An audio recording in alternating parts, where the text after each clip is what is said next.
Hello learners, कैसे हैं आप सभी लोग। मैं बता दूं मैं बहुत बढ़िया हूं। और जैसा कि आप सभी लोग जानते हैं कि आने वाले कुछ दिनों में सीए फाउंडेशन के पेपर से स्टार्ट होने वाले हैं और इसके अंदर जो पेपर नंबर 2 है वो होने वाला है बिजनेस लॉस का। दोस्तों, अगर business laws as a subject की बात की जाए तो ये एक बहुत ही कॉम्प्रिहेंसिव सब्जेक्ट है जिसके अंदर काफ़ी सारे एक्ट्स आपको पढ़ाए जाते हैं। बट अगर इसमें से सबसे ज़्यादा वेटेज वाले एक्ट की बात की जाए तो वो होता है द इंडियन कॉन्ट्रैक्ट एक्ट 1872। अगर बच्चों की बात की जाए तो उनको सबसे ज़्यादा डिफिकल्टी इसी एक्ट को समझने और समराइज करने में आती है। बट ऐसा होता क्यों है? ऐसा इसलिए होता है दोस्तों क्योंकि ये जो एक्ट है ये 9 यूनिट्स के अंदर डिवाइडेड है और this makes it the most lengthiest act of CA foundation business laws as a subject. But आज की इस वीडियो में हम लोग इसी एक्ट को समराइज करने वाले हैं। ऑल्दो हम लोग पूरे 9 यूनिट्स को ना समराइज करके यूनिट बाय यूनिट वीडियोस बनाने वाले हैं। तो अगर आपको ये वीडियोस पसंद आता है तो प्लीज़ इस वीडियो को लाइक कर दीजिए, चैनल को सब्सक्राइब कर लीजिए ताकि आप आने वाले वीडियोस भी देख पाएं और इस वीडियो को अपने उन दोस्तों के साथ ज़रूर शेयर कर दीजिए जो कि सीए फाउंडेशन का पेपर देने वाले हैं। दोस्तों, इस वीडियो में रिवीजन के लिए हम लोग हैंड रिटन नोट्स का इस्तेमाल करने वाले हैं जो कि in line with ICI study material बनाए गए हैं। इसके अंदर सारे ही इंपॉर्टेंट पॉइंट्स कवर्ड हैं, प्लस इसके अंदर कुछ की पॉइंटर्स भी कवर्ड हैं जो कि एग्जाम में रिपीटेडली पूछे जाते हैं। अगर आपको ये नोट्स चाहिए तो आप डिस्क्रिप्शन में दिए गए लिंक से इन नोट्स को अपने पास एक्सेस भी कर सकते हैं। चलिए अब बात करते हैं सबसे पहले इंडियन कॉन्ट्रैक्ट की। तो इंडियन कॉन्ट्रैक्ट का जो यूनिट नंबर 1 है उसका नाम है नेचर ऑफ कॉन्ट्रैक्ट्स। इस यूनिट में हम लोग क्या क्या पढ़ते हैं? इस यूनिट में सबसे पहले हम लोग कॉन्ट्रैक्ट के बारे में पढ़ते हैं कि एक जो ऑफर है वो कॉन्ट्रैक्ट कैसे बनता है। इसके बाद हम लोग बात करते हैं तो हम लोग एक्सेप्टेंस की डेफिनेशन पढ़ते हैं, कंसिडरेशन की डेफिनेशन पढ़ते हैं और essentials of a valid contract भी पढ़ते हैं, जिसके अंदर हम लोग कुछ ऐसे पॉइंटर्स पढ़ते हैं जो कि गिवन बाय सेक्शंस हैं और कुछ ऐसे पॉइंटर्स भी पढ़ते हैं जो कि वैसे गिवन बाय सेक्शंस तो है नहीं बट ये जनरली यूज़ किए जाते हैं। इसके अलावा एक बहुत इंपॉर्टेंट सा पॉइंट यहाँ पर जो आता है वो होता है टाइप्स ऑफ कॉन्ट्रैक्ट्स का, जहाँ पर हम लोग on the basis of validity, on the basis of formation and on the basis of performance contract को समझकर चलते हैं। इसके बाद हम लोग आगे बढ़ते हैं तो हम लोग आते हैं एसेंशियल्स ऑफ एन ऑफर या फिर प्रपोजल पर। अब ये ऑफर ऑब्लिक प्रपोजल क्यों लिखा हुआ है, क्या ये आपको मालूम है? If yes, do let us know in comments. अगर नहीं तो कुछ देर का वेट कीजिए, हम लोग इसको समझने वाले हैं। फिर आगे बढ़ते हैं तो हम लोग आएंगे essentials of a valid offer पर। कुछ की पॉइंटर्स समझकर चलेंगे इन नोट्स में। जहाँ पर भी आपको ऐसे बादल नजर है इसका मतलब ये है कि ये एक बहुत ही की पॉइंटर होने वाला है। बल्ब का मतलब ये है कि ये एक कॉमन मिस्टेक है या फिर एक ये ऐसा पॉइंट है जो कि कम नोटिस किया जाता है। फिर offer versus invitation to offer, ये एक बहुत ही फेमस क्वेश्चन है तो प्लीज़ इसको अच्छे से समझ कर चलिएगा और याद करके भी चलिएगा। फिर हम लोग आएंगे legal rules regarding a valid acceptance के ऊपर। यहाँ पर पूरे के पूरे नोट्स कलर्ड फॉर्मेट में बनाए गए हैं so that you understand what is written where और आप इसको ईजिली आइडेंटिफाई और रिकॉग्नाइज भी कर पाएँ। चलिए फिर इसके बाद आते हैं हम लोग मोस्ट इंपॉर्टेंट पॉइंट पर जो कि है कम्युनिकेशन। तो यहाँ पर हम लोग पढ़कर चलेंगे communication of an offer, communication of acceptance, communication of performance and communication of revocation as well. But यहाँ पर कम्युनिकेशन में हम लोग मेजरली ये पढ़ने वाले हैं कि कम्युनिकेशन कब कंप्लीट माना जाता है। दोस्तों, क्योंकि ये एक रिवीजन वीडियो होने वाला है तो इसमें हम लोग कम से कम एग्जांपल्स के साथ समझने वाले हैं और बहुत ही ज़्यादा स्पीड के अंदर इसको कवर करने वाले हैं। ये एक डिटेल्ड अंडरस्टैंडिंग वीडियो बिल्कुल भी नहीं है, हम लोग इसमें मेजरली समराइजेशन के ऊपर काम करने वाले हैं। चलिए तो फिर हम लोग इसके बाद आगे बढ़ेंगे कम्युनिकेशन के बाद तो हम लोग के पास आएगा modes of revocation of offer और इसके साथ ये यूनिट कंप्लीट हो जाएगा। चलिए तो अब हम लोग स्टार्ट करते हैं। तो सबसे पहले कॉन्ट्रैक्ट होता क्या है? तो कॉन्ट्रैक्ट क्या होता है उसके पहले हम लोग इससे रिलेटेड बहुत सारी टर्म्स समझ लेते हैं। चलिए तो बात करते हैं सबसे पहले सबसे फेमस टर्म्स की। तो वो है ऑफर। ऑफर, अब ये क्या है? ये सब हम लोग डिफरेंट डिफरेंट यूनिट्स के अंदर पढ़ने वाले हैं। ऑफर क्या है वो हम लोग इसी यूनिट के अंदर पढ़ने वाले हैं बट इसके आगे जो पॉइंटर्स आएंगे उनमें से कुछ पॉइंटर्स हम लोग नेक्स्ट यूनिट्स के अंदर पढ़ने वाले हैं, जैसे कि एक्सेप्टेंस। अब ये गैप देकर क्यों लिखा जा रहा है वो हम जस्ट अभी बताते हैं। ये जो ऑफर है ना दोस्तों, इसी को एक और नाम से बुलाया जाता है, क्या आपको मालूम है? If yes, do let us know in comments. चलिए तो प्रपोजल, इसको बोला जाता है प्रपोजल। अब ऑफर या फिर proposal plus acceptance becomes your what it is? Do you know what it is? It is promise. It is promise. Okay, चलिए जब आपका प्रॉमिस भी हो गया, अब प्रॉमिस में कुछ जोड़ा जाता है जिसकी वजह से ये बनता है आपका agreement. Do you know what it is? Agreement. Do you know what it is? क्या जोड़ा जाए यहाँ पर कि प्रॉमिस प्लस डैश बन जाए अग्रीमेंट? दोस्तों आपको वीडियो को पॉज करते चले जाना है, कमेंट्स करते चले जाना है, ताकि पता चलता रहे कि आपको कितना ये ऑलरेडी आता है, और इसको यूज़ करके हम लोग आगे के वीडियोस बनाते जाएंगे। चलिए, तो promise plus consideration is your agreement. Promise plus consideration is your agreement, ये आपका यूनिट नंबर 2 में डिटेल में कवर्ड है। इसके बाद बात करते हैं अग्रीमेंट में ऐसा क्या जोड़ें कि वो एक कॉन्ट्रैक्ट बन जाए। अग्रीमेंट में ऐसा क्या जोड़ें कि वो एक कॉन्ट्रैक्ट बन जाए। अग्रीमेंट में ऐसा क्या जोड़ें कि वो एक कॉन्ट्रैक्ट बन जाए। तो अग्रीमेंट में दोस्तों आपको जोड़ना पड़ेगी एनफोर्सिबिलिटी। जैसे आपने एनफोर्सिबिलिटी को जोड़ा, वो एक कॉन्ट्रैक्ट बन जाता है, और यही आपकी मेजर थीम होने वाली है। अब हम लोग इसी को एक एक करके पढ़ते चलेंगे, जहाँ जहाँ ज़रूरत पड़ेगी हम लोग इसमें रिवाइज करते चलेंगे और नए नए एग्जाम्पल्स के थ्रू उसको समझते चलेंगे। बट ये एक हमारा ब्रॉड कैटेगरी हो सकता है। दोस्तों इन नोट्स को बहुत ही ज़्यादा केयरफुली ड्राफ्ट किया गया है, तो अगर आपको लगता है कि इससे आपकी हेल्प होती है तो आप इसको ज़रूर एक्सेस कर लीजिएगा। चलिए बात करते हैं इसके आगे। तो यहाँ पर क्या लिखा हुआ है, यहाँ पर है agreement is offer oblique proposal, ये हम लोग ऑलरेडी पढ़ चुके हैं। फिर हम लोग आते हैं एक्सेप्टेंस पर। एक्सेप्टेंस पर तो offer plus acceptance is what, offer plus acceptance is what, offer plus acceptance promise हो जाता है। Promise plus consideration is what, promise plus consideration is what, agreement. तो देखिए यहाँ पर अग्रीमेंट लिखा हुआ है, ये बहुत ज़्यादा इंपॉर्टेंट है हमारे लिए।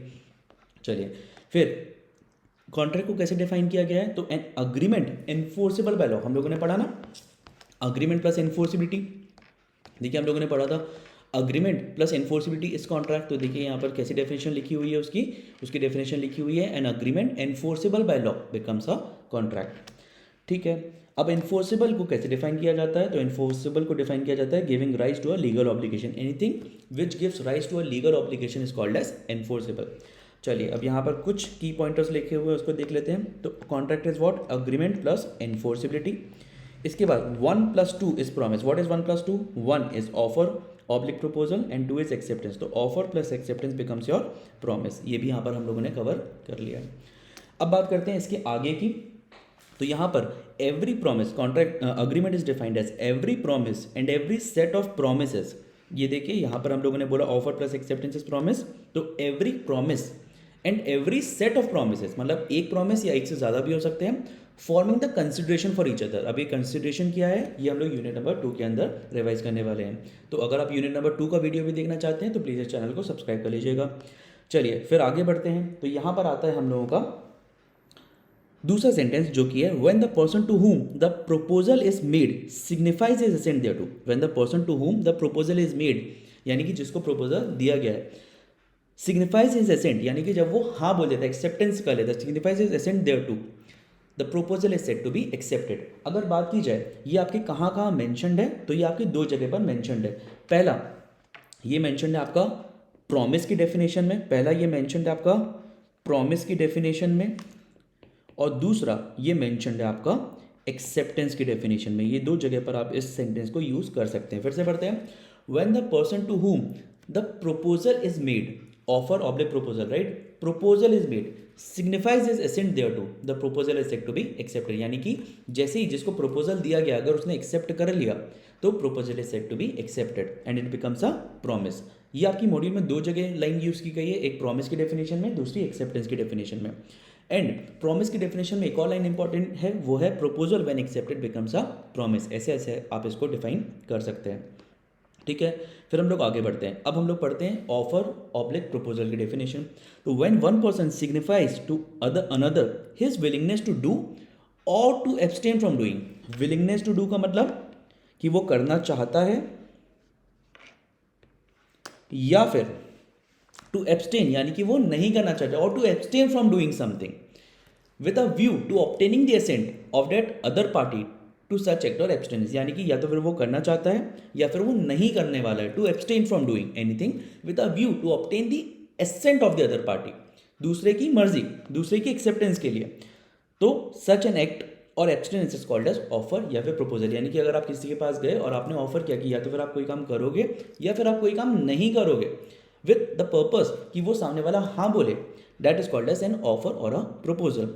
इसके बाद बात करते हैं एक्सेप्टेंस की। वैसे तो हम लोग ऊपर पढ़ चुके हैं, बट फिर भी एक बार देख लेते हैं। When the person to whom the proposal is made signifies his in thereto proposal is to be accepted. Acceptance का मतलब क्या है कि जिसको प्रपोजल दिया गया है, जैसे ही वो हाँ बोल देता है, एक्सेप्टेंस हो जाती है। फिर हम लोग आते हैं कंसिडरेशन में। ऑल्दो ये यूनिट नंबर 2 के अंदर बहुत ही ज़्यादा डिटेल में समराइज्ड है, बट फिर भी अगर हम लोग को यहाँ पर इसको पढ़ना हो तो हम लोग पढ़ लेते हैं। सबसे पहले when at the desire of the promisor, promisor मतलब जो कि प्रॉमिस कर रहा है, प्रॉमिस कर रहा है, ऑफर कर रहा है नहीं, प्रॉमिस कर रहा है। यानी कि अगर ए ने बी को ऑफर दिया और बी ने हाँ बोला तो यहाँ पर प्रॉमिसर होगा बी। ठीक है, तो when at the desire of the promisor the promisee और एनी अदर पर्सन, प्रोमिसी और एनी अदर पर्सन, इसका मतलब ये होगा कि कंसिडरेशन या तो वह प्रोमिसी भी पे कर सकता है या फिर कोई और पर्सन भी पे कर सकता है। ऑल्दो जैसा कि हमने बताया, इसकी ज़्यादा डिटेल्स हम लोग यूनिट नंबर 2 के अंदर डिस्कस करके चलेंगे। हैज़ डन और abstained from doing, has done और एब्सटेन्ड फ्रॉम डूइंग, डज और एब्सटेन्स फ्रॉम डूइंग। यहाँ पर एकदम सेम ही तो लग रहा है, नहीं यार बहुत ज़्यादा चेंज है। देखिए एब्सटेन्ड ईडी, एब्सटेन्स एस, और promises to do or abstain to abstain. यानी कि अगर देखा जाए इज के लिए तो ये है आपका, तो ये है आपका पास्ट टेंस, ये है आपका प्रेजेंट टेंस और ये है आपका फ्यूचर टेंस। तो ये तीनों ही कवर किए गए हैं। हैज डन और एब्सटेन्ड फ्रॉम डूइंग, डज और abstains from doing, promises to do or abstain from doing something, such an act or abstinence or promise is called as consideration। ये हम लोग पहले भी पढ़ चुके हैं। चलिए, तो यहाँ तक हम लोग का कवर हुआ। अभी तक हम लोगों ने क्या क्या किया? हम लोगों ने कॉन्ट्रैक्ट, एक ऑफर एक कॉन्ट्रैक्ट कैसे बनता है वो समझा, हम लोगों ने एक्सेप्टेंस की डेफिनेशन समझी, हम लोगों ने प्रॉमिस की डेफिनेशन समझी, हम लोगों ने ऑफर की डेफिनेशन समझी, हम लोगों ने कंसिडरेशन की डेफिनेशन को भी समझा। ठीक है, अब बात करते हैं कुछ इंपॉर्टेंट पॉइंटर्स की। तो agreement is wider than contract, true और false? So the answer is true. Agreement is wider than contract, then the answer is true. But sir agreement wider कैसे हो गया? तो दोस्तों ये चीज़ समझने की कोशिश करना कि यहाँ पर जब आप अग्रीमेंट की बात करते हो ना, तो यहाँ पर एक बहुत ही ज़्यादा फेमस सेंटेंस है। ओके, बताइएगा कौन सा वाला सही है। हम दो सेंटेंस लिख रहे हैं। ऑल अग्रीमेंट्स आर कॉन्ट्रैक्ट्स या फिर ऑल कॉन्ट्रैक्ट्स आर अग्रीमेंट्स। आप बताइए कौन सा वाला सही है। 1 मिनट का टाइम लीजिए, इस वीडियो को पॉज कीजिए और फिर बताइए कि कौन सा वाला सही है, ऑल अग्रीमेंट्स आर कॉन्ट्रैक्ट्स या फिर all contracts are agreements. 1 minute का पॉज कीजिए और फिर बताइए। तो दोस्तों आई एम अज्यूमिंग कि आपने अभी तक आंसर कर दिया होगा। तो ये बता दें कि सेकेंड वाला सेंटेंस सही है, फर्स्ट वाला सेंटेंस गलत है। एंड इसी वजह से द इंडियन कॉन्ट्रैक्ट में एक बहुत ही फेमस सा क्वेश्चन भी आता है जिसमें लिखा जाता है, ट्रू और फॉल्स में भी आता था, और ये भी आप बता सकते हो कि यहाँ पर डिस्क्रिप्टिव टाइप क्वेश्चन में भी आ सकता है। तो ये आता है all contracts are agreements but all agreements are not contracts. क्या ये स्टेटमेंट सही है? बिल्कुल, एंटायरली ये स्टेटमेंट सही है। अब क्यों है? देखिए दोस्तों, जब एक अग्रीमेंट होता है ना, तो अग्रीमेंट को कॉन्ट्रैक्ट बनने के लिए, अग्रीमेंट को कॉन्ट्रैक्ट बनने के लिए एनफोर्सिबिलिटी की ज़रूरत होती है, एनफोर्सिबिलिटी की ज़रूरत होती है। अब आप बताइए, अगर एनफोर्सिबिलिटी नहीं रही तो क्या एक अग्रीमेंट कॉन्ट्रैक्ट बन पाएगा? बिल्कुल भी नहीं। तो कौन सा नंबर ज़्यादा होगा? से इंडिया में 100 अग्रीमेंट साइन हुए, उसमें एनफोर्सिबिलिटी केवल 40 को मिली, तो कॉन्ट्रैक्ट कितने बन पाएंगे? सिर्फ और सिर्फ 40 बन पाएंगे। ये आपको ध्यान रखने की ज़रूरत है। तो that's why agreement is wider in scope than contract. ये आपको ध्यान रखना चाहिए। ठीक है, चलिए आगे बढ़ते हैं। फिर हम लोग आते हैं यहाँ पर। ओके, अब दूसरे सेंटेंस पर आते हैं। तो all controls are all contracts are agreements but all agreements are not contracts. तो क्या ये ट्रू है? बिल्कुल, ये एकदम ट्रू सेंटेंस है। चलिए अब हम लोग आते हैं essentials of a valid contract पर। ऑल्दो एक कॉन्ट्रैक्ट के बारे में अब तक हम लोग काफ़ी कुछ जान चुके हैं, बट ये भी जानना ज़रूरी है कि इसके अंदर कौन कौन से एलिमेंट बहुत ज़्यादा इंपॉर्टेंट होते हैं। तो जो पहला एलिमेंट है वो है फ्री कंसेंट, यानी कि कॉन्ट्रैक्ट में जो एक्सेप्टेंस दी गई है ना, वो फ्री कंसेंट से आनी चाहिए, फ्री कंसेंट से आनी चाहिए। फ्री कंसेंट हम लोग कहाँ पर पढ़ने वाले हैं, हम लोग यूनिट नंबर 3 के अंदर पढ़ने वाले हैं, अदर एलिमेंट के अंदर फ्री कंसेंट के बारे में पढ़ने वाले हैं। हम लोग वहाँ पर जाकर ये पढ़ने वाले हैं कि कौन कौन से इवेंट्स में फ्री कंसेंट नहीं बोली जाएगी, ठीक है। तो हम लोग एक नेगेटिव प्लेस पढ़ने वाले हैं। फिर इसके बाद it should be made bye parties competent, तो ये भी हम लोग पढ़ने वाले हैं आने वाली यूनिट्स में कि कब बोला जाएगा कि parties are incompetent. For a lawful consideration, तो एक लॉफुल कंसिडरेशन क्या होता है, ये यूनिट नंबर 2 का पार्ट होने वाला है।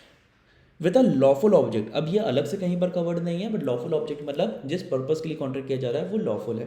And not expressly declare to be void, ये भी हम लोग आने वाली यूनिट्स के अंदर पढ़ने वाले अलग से, not expressly declare to be void. But कुछ essentials of a valid offer दिए गए हैं, कुछ essentials of a valid contract दिए गए हैं, वो हम लोग यहाँ पर पढ़ लेते हैं। कुछ हैं जो गिवन बाय सेक्शन 10 है, कुछ हैं जो गिवन बाय सेक्शन 10 नहीं है।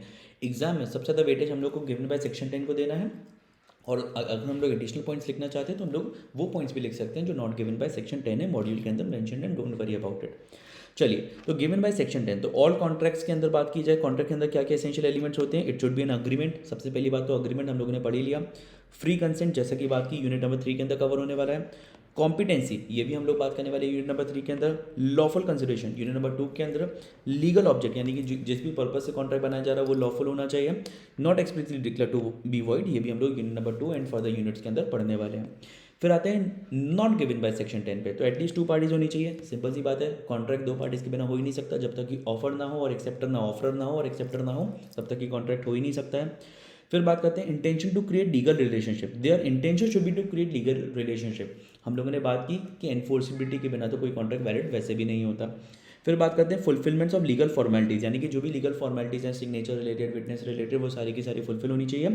सर्टिनिटी ऑफ मीनिंग, यानी कि वैग नहीं होना चाहिए, कॉन्ट्रैक्ट किस चक्कर में हो रहा है, किस चीज़ के लिए हो रहा है, वो एकदम क्लियर होना चाहिए, सर्टेन होना चाहिए। वैग कॉन्ट्रैक्ट यानी कि जिसका पर्पस ही डिसाइडेड नहीं है, ऐसा कोई कॉन्ट्रैक्ट अलाउड ही नहीं है। फिर हम लोग बात करते हैं पॉसिबिलिटी ऑफ परफॉर्मेंस की, तो ये हम लोग यूनिट नंबर 4 के अंदर जाके पढ़ने वाले हैं परफॉर्मेंस। बट अभी के लिए हम आपको इतना बता सकते हैं कि जिस भी पर्पस से कॉन्ट्रैक्ट किया जा रहा है वो पॉसिबल होना चाहिए कि हाँ ये पर्पस फुलफिल किया जा सकता है, तो पॉसिबिलिटी ऑफ परफॉर्मेंस।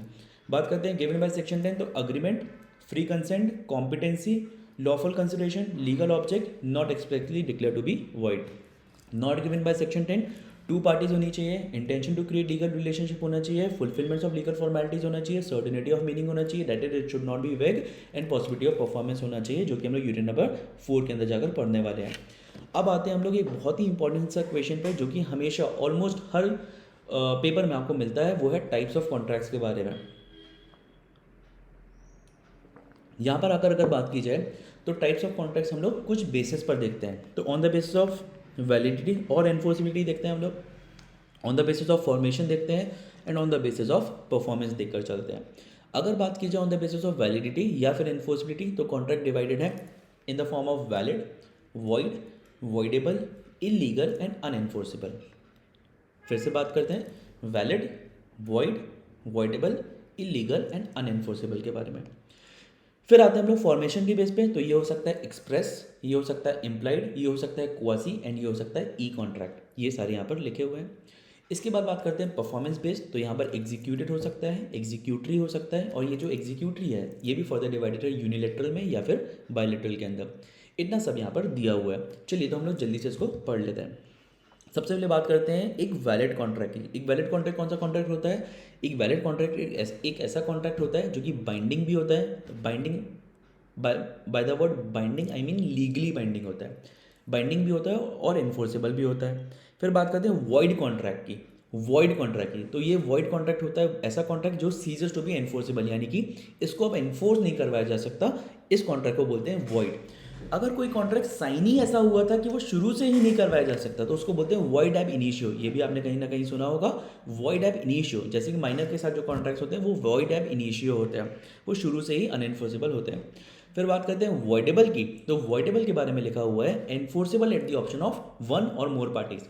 एक पार्टी है या फिर कॉन्ट्रैक्ट में अगर ज़्यादा पार्टीज हैं तो एक या एक से ज़्यादा पार्टीज की इच्छा पर अगर चाहे तो इसको इन्फोर्स करवाया जा सकता है, बट अगर दूसरी पार्टी चाहे तो उसको कैंसिल करवा सकती है।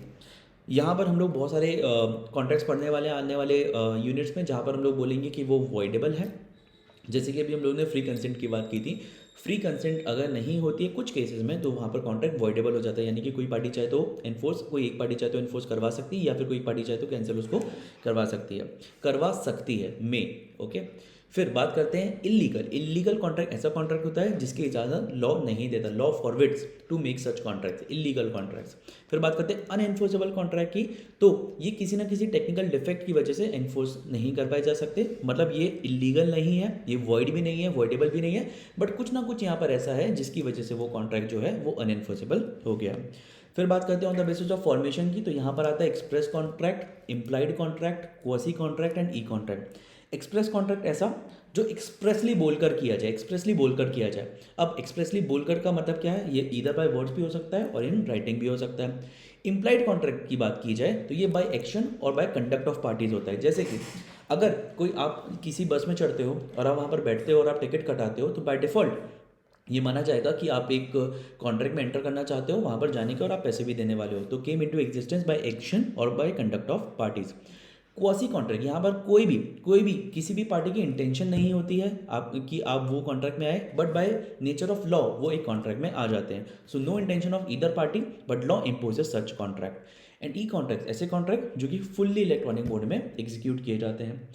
फिर बात करते हैं on the basis of performance की, तो यहाँ पर आता है executed contract, executory contract and executory के अंदर आता है यूनिलेटरल एंड बायलेटरल। तो एग्जीक्यूटेड कॉन्ट्रैक्ट ऐसे कॉन्ट्रैक्ट होते हैं जिसमें दोनों पार्टीज की जो ऑब्लिगेशन थी या जो कंसिडरेशन थे वो फुलफिल हो चुके हैं, that's called executed contract. So both parties have done what they were suppose to do. बात करते हैं एग्जीक्यूटिव कॉन्ट्रैक्ट, यहाँ पर किसी एक पार्टी का जो है वो पेंडिंग है, so consideration to be perform in future only. अब यहाँ पर बात करते हैं यूनिलेटरल। यूनिलेटरल यानी कि किसी एक का, एंड बायलेटरल यानी कि दोनों का। तो unilateral, one party has performed his obligation, other parties obligation is outstanding, यानी कि किसी एक की बाकी है और दूसरे ने कंप्लीट कर दी है। बायलेटरल यानी कि दोनों की बाकी है अभी। फिर बात करते हैं हम लोग यहाँ पर एसेंशियल्स ऑफ एन ऑफर या फिर प्रपोजल पर। अगर आप चाहें तो यहाँ पे वीडियो को पॉज करके 2 मिनट का ब्रेक ले सकते हैं, बट क्योंकि ये एक यूट्यूब का वीडियो है तो हम लोग इसको आगे बढ़ाते हैं। आप चाहें तो आप यहाँ पर एक पॉज लेकर 2 मिनट का ब्रेक ले सकते हैं। इसके बाद बात करते हैं एसेंशियल्स ऑफ एन ऑफर या फिर प्रपोजल की। एसेंशियल्स ऑफ एन ऑफर या फिर प्रपोजल की, तो यहाँ पर सेंटेंसेस पढ़ना बहुत ज़्यादा ज़रूरी है क्योंकि ये हम लोगों ने मॉड्यूल से उठाकर लिखे हुए हैं और उसका डिटेल एनालिसिस किया हुआ है। चलिए बात करते हैं एसेंशियल्स ऑफ एन ऑफर या फिर प्रपोजल की। तो यहाँ पर है party making the offer must express his willingness to do और नॉट टू डू, यानी कि to do or abstain from doing, right, we have studied this, to do और not to do something. Offer के लिए क्या है, किसी एक पार्टी का दूसरी पार्टी को विलिंगनेस होना चाहिए, एक्सप्रेसली विलिंगनेस कम्युनिकेट होना चाहिए, विलिंगनेस ईदर टू डू और नॉट टू डू समथिंग। फिर आते हैं विलिंगनेस पर, दूसरे पॉइंट पर। So the willingness must be expressed with a view to obtain the assent, यानी कि ऐसा बेवजह का विलिंगनेस नहीं बताना है, हमारा इंटेंशन ये होना चाहिए कि सामने वाला हाँ बोले, to with a view to obtain the assent of the other party to whom the offer is made. इसके बाद बात करते हैं तीसरा, so an offer can be positive as well as negative. हम लोगों ने बात की ना, पॉजिटिव यानी कि टू डू समथिंग और नेगेटिव यानी कि नॉट टू डू समथिंग, ये तीनों होना चाहिए। फिर से एक बार पढ़ लेते हैं। So party making the offer must express his willingness to do और नॉट टू डू समथिंग। दूसरा, the willingness must be expressed with a view to obtain the assent of the other party, यानी कि सिर्फ ऐसे ही नहीं बोलना है, दूसरे वाले का एक्सेप्टेंस लेने के तौर पर बोलना है कि आप चाहते हो दूसरा वाला एक्सेप्ट करे, उसको हाँ बोले। An offer can be positive as well as negative. ये वही रिपीटेड पॉइंट्स हैं बट यहाँ पर लिखे हुए थे और इसलिए इसको समराइज करना बहुत ज़्यादा ज़रूरी था। अब बात करते हैं essentials of a valid offer की। Essentials of a valid offer एक बहुत ही इंपॉर्टेंट सा टॉपिक है, तो प्लीज़ इसको अच्छे से पढ़िएगा। हम लोग एक एक पॉइंट को रीड करने वाले हैं और जहाँ पर भी आपको लगे प्लीज़ कॉमेंट में अपनी क्वेरीज को ज़रूर छोड़िएगा। चलिए, capable of creating legal relations, ये तो हम लोग पहले ही डिस्कस कर चुके हैं कि ऑफर वही होना चाहिए जो कि capable of creating legal relations हो। ऐसा कोई ऑफर होना ही नहीं चाहिए जहाँ पे लीगल रिलेशंस की विलिंगनेस ना हो कि लीगल बाइंडिंग कॉन्ट्रैक्ट बने। It must be certain, definite and not वैग, ये भी हम लोग डिस्कस कर चुके हैं कि जो ऑफर होता है वो सर्टेन होना चाहिए, डेफिनेट होना चाहिए, वैग नहीं होना चाहिए। Must be communicated to the offer, अब ये कम्युनिकेशन जो है ये एक्सप्रेस वे में भी हो सकता है, इम्प्लाइड वे में भी हो सकता है। Must be made with a view to obtaining the assent of the other party, इस मंशा से होना चाहिए कि दूसरा वाला हाँ बोले। मे be conditional, may be conditional, अच्छा मस्ट बी कंडीशनल क्या, बिल्कुल भी नहीं। मे be conditional, offer may be conditional मतलब कोई एक कंडीशन आप लगा सकते हो कि ये रहे तो ही आप हाँ बोलें, अदरवाइज ना बोलें, may be conditional. Okay, should not contain a term non compliance of which would amount to acceptance, यानी कि ऐसा कुछ नहीं होना चाहिए कि अगर तुमने एक हफ्ते के अंदर हाँ नहीं बोला तो मैं मान लूंगा कि तुमने एक्सेप्ट कर लिया है, ऐसा बिल्कुल भी नहीं होना चाहिए। It should not contain a term non compliance of which would amount to acceptance, यानी कि ऐसा बिल्कुल भी नहीं होना चाहिए कि आपने ऑफर लेकर और आपने बोला कि अगर तुमने एक हफ्ते या एक महीने के अंदर मना नहीं किया तो मैं मान लूंगा कि तुमने हाँ बोल दिया, ऐसा बिल्कुल भी नहीं चलेगा दोस्तों। चलिए फिर आते हैं मे बी इधर स्पेसिफिक और जनरल। अब यहाँ पर हम लोग जब टाइप्स ऑफ ऑफर्स के बारे में पढ़ेंगे ना, तो हम लोग इसको और डिटेल में समराइज कर पाएंगे कि it may be either specific और जनरल इन नेचर। चलिए फिर आते हैं हम लोग मे बी एक्सप्रेस और इम्प्लाइड। मे बी एक्सप्रेस और इम्प्लाइड हम लोग पहले ही पढ़ चुके हैं। फिर offer is different from a mere statement of intention and invitation to offer. अच्छा, इन्विटेशन टू ऑफर क्या होता है वो हम लोग आगे समझने वाले हैं, बट ये सेंटेंस को बहुत अच्छे से समझते हैं, बहुत सारे बच्चों को इस सेंटेंस को समझने में इशू आता है। तो चलिए, offer is different from a mere statement of intention, इससे डिफरेंट होना चाहिए, मतलब सिर्फ एक स्टेटमेंट ऑफ इंटेंशन, आपने सिर्फ ऐसा बोला कि मैं ऐसा करना चाहता हूँ, that is not an offer. And invitation to offer, आपने बोला कि तुम मुझे ऑफर दो, क्या ये मैंने तुम्हें ऑफर दिया? बिल्कुल भी नहीं। अ मेयर कम्युनिकेशन ऑफ इन्फॉर्मेशन, आपने सिर्फ कुछ बात बताई कि यार मैं ढूंढ रहा हूँ कि कोई मुझे आकर गाड़ी के लिए ऑफर करे, या फिर मैं ऑफर करता हूँ कि यार मैं गाड़ी 2 लाख रुपए में बेचना चाहता हूँ। आपने सिर्फ कम्युनिकेशन किया, आपका कोई मंशा ऐसा नहीं था कि सामने वाला हाँ बोले। तो ये कम्युनिकेशन ऑफ इन्फॉर्मेशन बस हो गया। अब प्रॉस्पेक्टस, अब कई बार क्या होता है ना, जब आईपीओ आ रहा होता है या एफपीओ आ रहा होता है तो प्रॉस्पेक्टस इशू किया जाता है। बहुत सारे लोगों को लगता है कि यार कंपनी तो ये ऑफर दे रही है, बिल्कुल नहीं, कंपनी ऑफर नहीं दे रही, वो एक प्रॉस्पेक्टस, एक इन्फॉर्मेशनल डॉक्यूमेंट है। एंड एन एडवर्टीजमेंट, अगर एडवर्टीजमेंट भी दिया है तो उसको ऑफर बिल्कुल भी कंसिडर नहीं किया जाता है। चलिए अब आते हैं, offer must be distinguished from an answer to a question. अगर किसी ने कोई क्वेश्चन पूछा और आपने उसको आंसर कर दिया, that is not an offer, different होता है ये। फिर अ statement of price is not an offer, ये वो सेंटेंसेस हैं जो जनरली आपसे मिस हो जाते हैं, इसलिए उसको बादल के अंदर भी लिखा गया है और बल्ब के साथ भी लिखा गया है। So a statement of price is not an offer, यानी कि अगर आपने सिर्फ प्राइस बताया तो उसको ऑफर नहीं माना जाएगा। फिर offer can be made by an act or abstinence, offer can be made by an act or abstinence, एक इंपॉर्टेंट लाइन है, यानी कि आप कुछ काम करके या फिर कुछ काम ना करके बता सकते हो कि आपने ऑफर दिया है। चलिए अब आते हैं एक इंपॉर्टेंट पॉइंट पर, offer versus invitation to offer. Offer versus invitation to offer के अंदर आते हैं। So an offer is definite and capable of converting an intention into a contract, यानी कि ऑफर में अगर आप एक्सेप्टेंस जोड़ दो तो वो आपका प्रॉमिस बन जाएगा, उसमें अगर आप कंसिडरेशन जोड़ दो तो वो अग्रीमेंट बन जाएगा, और उसमें अगर आप एनफोर्सबिलिटी जोड़ दो तो वो एक कॉन्ट्रैक्ट बन जाएगा। यानी कि ऑफर के अंदर इतनी ताकत होती है कि वो एक कॉन्ट्रैक्ट में बन सकता है, provided certain conditions are fulfilled. But अगर एक इन्विटेशन की बात की जाए, इन्विटेशन टू ऑफर की बात की जाए, तो ये होता है circulation of an offer, that is an attempt to induce offers. जैसे कि अगर टेंडर्स निकाले जाते हैं तो टेंडर्स में ऑफर दिया नहीं जाता है, टेंडर में ये बोला जाता है कि आप आएँ और हमको ऑफर दें, फिर जब हम हाँ बोलेंगे तभी एक्सेप्टेंस बनेगा और फिर आगे जाकर कॉन्ट्रैक्ट में कन्वर्ट हो सकता है। So circulation of an offer that is an attempt to induce offer. अगर टेंडर की बात की जाए वो एक इन्विटेशन टू ऑफर होता है। ये क्वेश्चन बहुत ही ज़्यादा स्टार मार्क कर लीजिएगा, क्योंकि एग्जाम में रिपीटेडली कई बार आता रहता है, तो आपको प्लीज़ इस क्वेश्चन को अच्छे से समझ कर चले जाना है। अगर आपको इससे रिलेटेड और भी एग्जाम्पल्स चाहिए तो प्लीज़ आप कमेंट कर दीजिएगा, हम लोग इसको डिटेल में डिस्कस ज़रूर कर लेंगे। अच्छा, अगर आप चाहते हैं कि हम लोग आपकी किसी भी तरीके से और भी हेल्प करें तो प्लीज़ आप नीचे दिए गए नंबर, जो कि डिस्क्रिप्शन में नंबर दिया गया है, उस पर आप कॉल भी कर सकते हैं, मैसेज भी कर सकते हैं, और किसी भी तरीके से कांटेक्ट कर सकते हैं, और हम लोग आपकी सारी क्वेरीज को रिजॉल्व कर देंगे।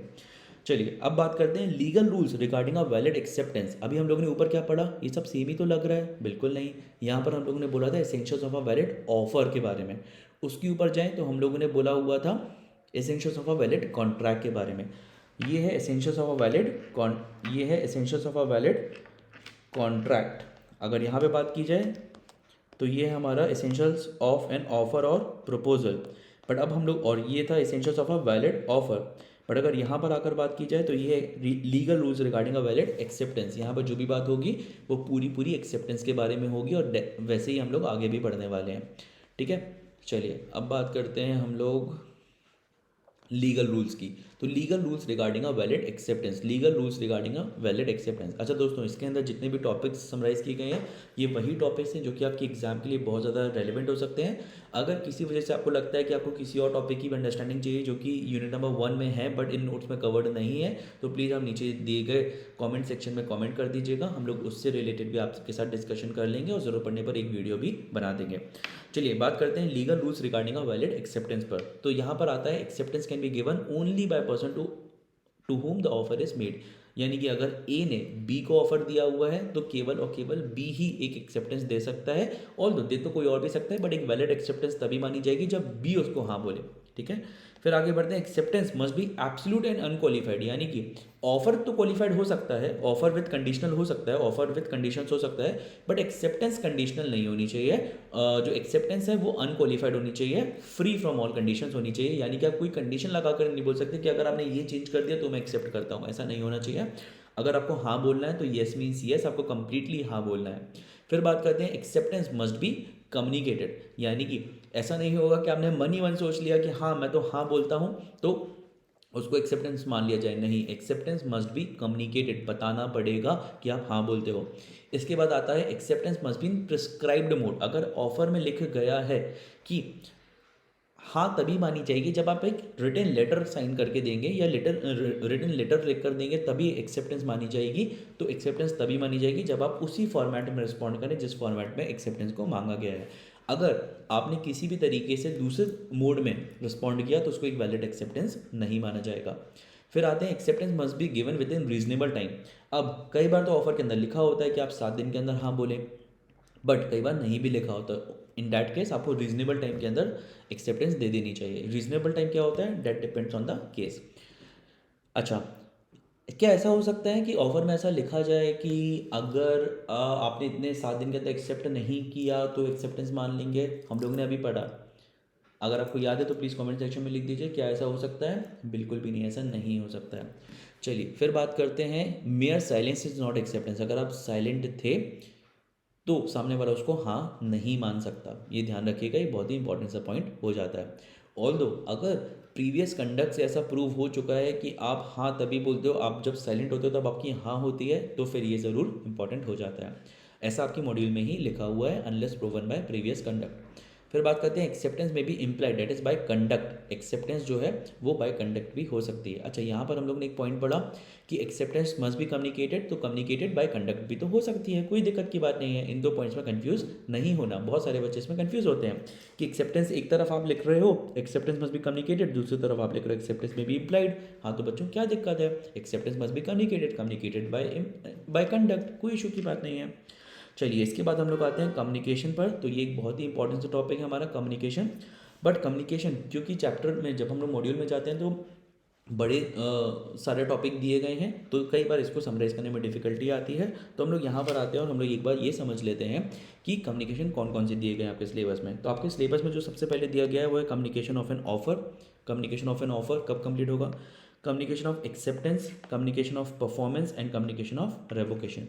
ये 4 आपके सिलेबस में दिए गए हैं, जो कि हम लोग communication of an offer, communication of N acceptance, communication of performance, communication of revocation के फॉर्म में जाकर पढ़ने वाले हैं। ठीक है, चलिए तो सबसे पहले बात करते हैं कम्युनिकेशन ऑफ एन ऑफर की। So communication of an offer is complete when it comes to the knowledge of the person to whom it is made. Communication of an offer is complete when it comes to the knowledge of the person to whom it is made. यानी कि अगर ए ने B को offer दिया तो communication कब complete मानी जाएगी? जब it comes to the knowledge of B. ये ध्यान रखिएगा आप लोग। अभी हम लोग बाकी का भी पढ़ लें, फिर हम लोग एक एग्जाम्पल से इसको समझ लेंगे। चलिए फिर आते हैं, अच्छा यहाँ पर एक एग्जाम्पल लिखा हुआ है वो हम लोग थोड़ा सा बाद में पढ़ते हैं। फिर हम लोग आते हैं कम्युनिकेशन ऑफ एन एक्सेप्टेंस पर।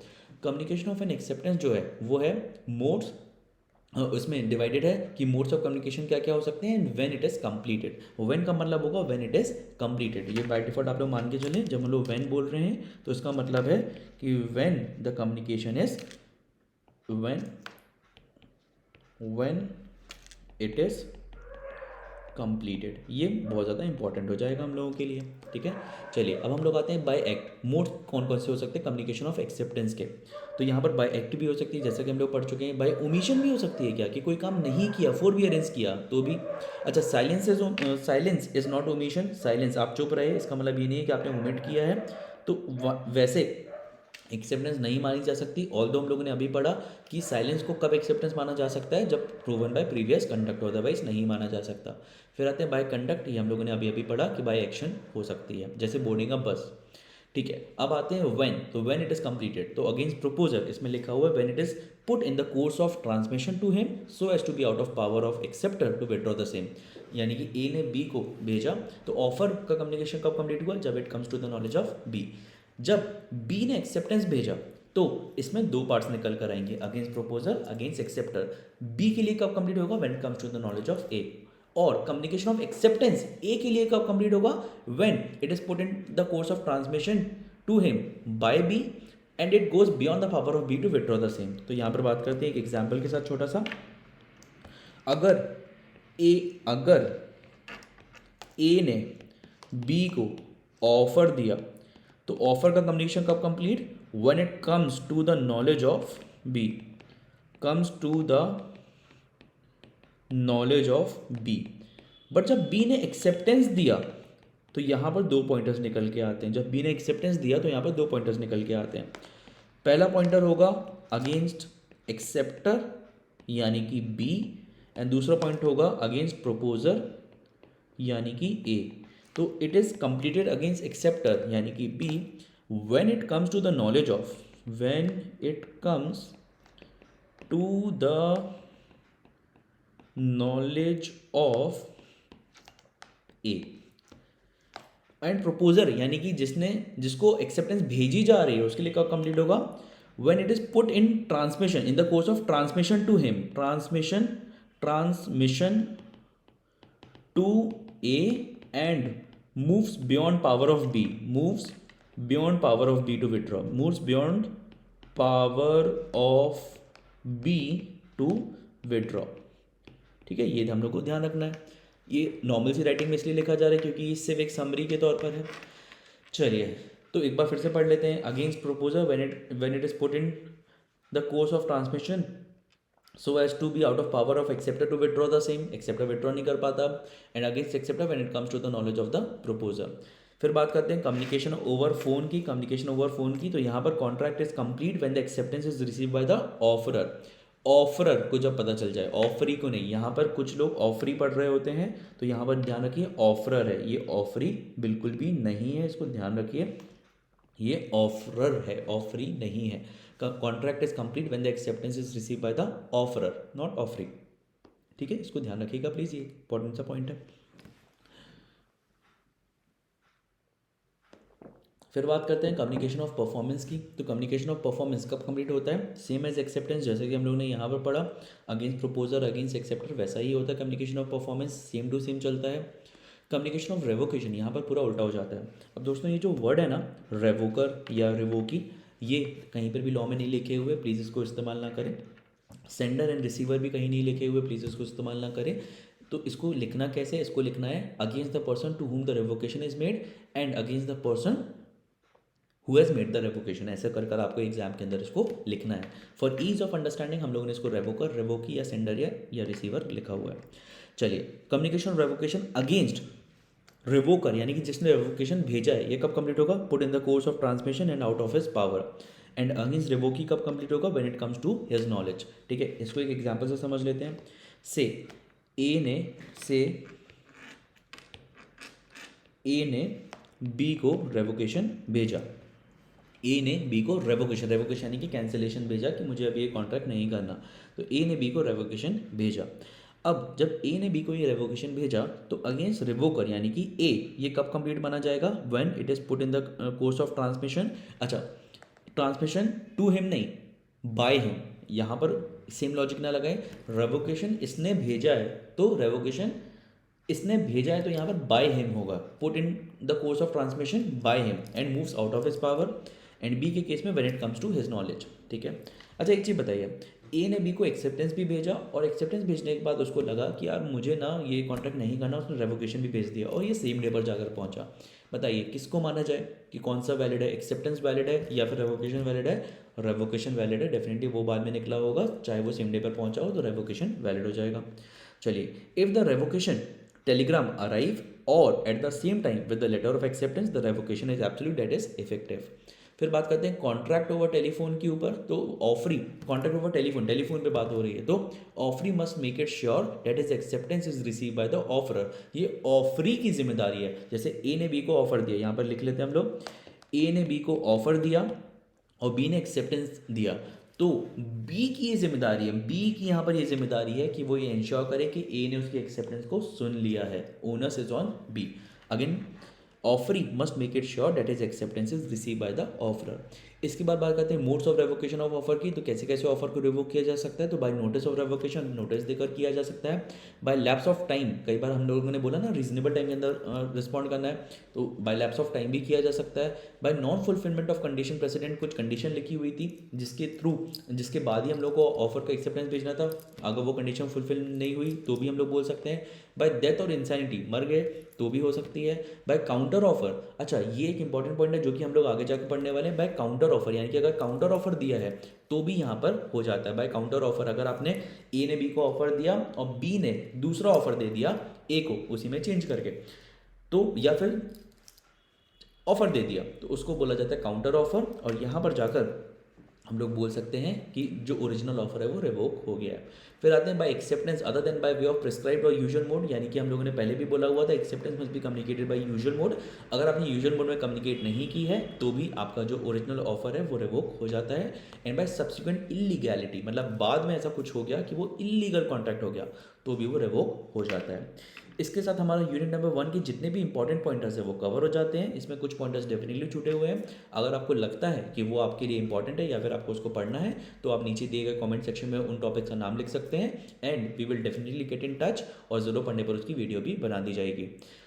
लर्नर्स, अगर आपको ये वीडियो पसंद आता है तो इस वीडियो को लाइक कीजिए, चैनल को ज़रूर सब्सक्राइब कीजिए, क्योंकि हम लोग आने वाले दिनों में यूनिट नंबर 2, 3, 4, 5, 6, 7, 8 एंड 9 का भी रिवीजन लेकर आने वाले हैं। और इस वीडियो को अपने उन दोस्तों के साथ ज़रूर शेयर कर दीजिए जो कि सीए फाउंडेशन की पढ़ाई करने वाले हैं, एंड स्पेशली उनके साथ तो ज़रूर कर दीजिए जो कि जनवरी में पेपर देने वाले हैं। इसके बाद बात की जाए इन नोट्स की, अगर आपको ये नोट्स पसंद आते हैं और आप इनको एक्सेस करना चाहते हैं तो नीचे डिस्क्रिप्शन में लिंक दिया गया है, वहाँ से आप इन नोट्स को एक्सेस कर सकते हैं। इसके अलावा अगर आपकी कोई भी क्वेरी रह जाती है तो प्लीज़ आप उसको कमेंट सेक्शन में लिख दें, आपकी क्वेरी को ज़रूर रिजॉल्व करवा दिया जाएगा। हमारा जो कॉन्टैक्ट नंबर है वो नीचे डिस्क्रिप्शन बॉक्स में लिखा हुआ है, आप चाहें तो हमें कॉन्टैक्ट कर सकते हैं। With this we close our session. Thank you so much.